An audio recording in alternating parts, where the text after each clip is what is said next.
جی السلام علیکم، دس از می چودھری وقار الحسن ایڈوکیٹ۔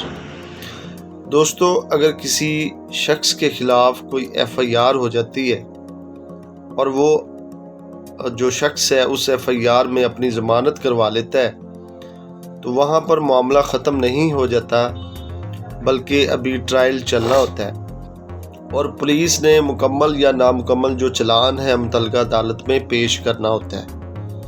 بہت سارے لوگ یہاں پر لا علمی کا شکار ہوتے ہیں کہ مقدمہ میں ضمانت ہو گئی اور مقدمہ جو ہے اب ختم ہو گیا ہے۔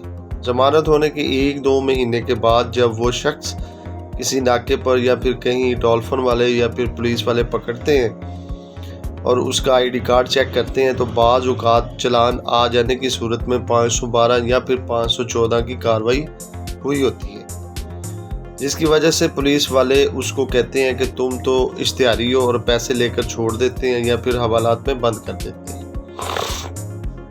دوستو، چلان آنے کے بعد متعلقہ عدالت آپ کو سمن بھیجتی ہے، لیکن بعض اوقات سمن وصول نہیں ہوتے، جس کی وجہ سے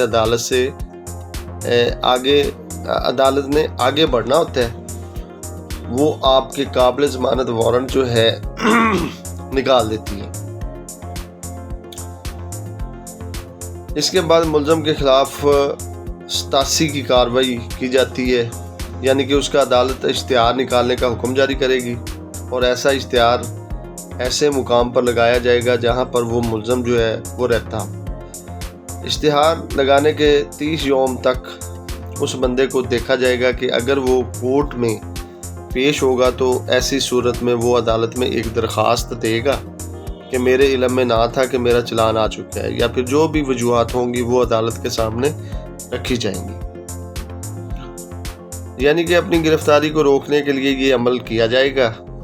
اگر کوئی بندہ جو ہے ایسا کام نہیں کرے گا تو عدالت اس کے خلاف 512 کی کارروائی کرتے ہوئے چلان کو داخل دفتر کر دے گی اور آپ عدالت کے اشتہاری ہو جائیں گے، اور جہاں بھی پکڑے گئے تو سیدھے اندر کر دیے جائیں گے۔ اس لیے اگر آپ کے خلاف 512 کی کارروائی ہو گئی ہو تو اس عدالت کے آرڈر کو سسپینڈ کرنے کے لیے آپ اپنی ریویژن فائل کریں گے سیشن کورٹ کے اندر۔ وہاں پر آپ کو خود پیش ہو کر جو ہے اٹینڈنس کروا کر معاملات کو دیکھنا ہوگا۔ آرڈر کو سسپینڈ کروایا جائے گا اور پھر آپ اس آرڈر کی کاپی لے کر متعلقہ عدالت میں جائیں گے اور اپنا چلان جو ہے طلب کروا کر پروسیڈنگ کو آگے بڑھائیں گے اور آپ کا ٹرائل جو ہے چلے گا۔ اس میں آپ کو یا تو بری کر دیا جائے گا یا پھر اس میں سزا دی جائے گی۔ تو دوستو، یہ تو تھی 512 اور 514 کی کارروائی میں فرق۔ امید کرتا ہوں سمجھ میں آ گیا ہوگا۔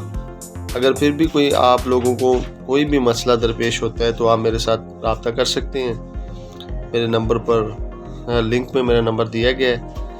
اس کے علاوہ میرے چینل کو سبسکرائب کریں، بیل آئیکن کا بٹن دبائیں تاکہ ہر آنے والی ویڈیو سے آپ مستفید ہو سکیں۔ بہت شکریہ، اللہ حافظ۔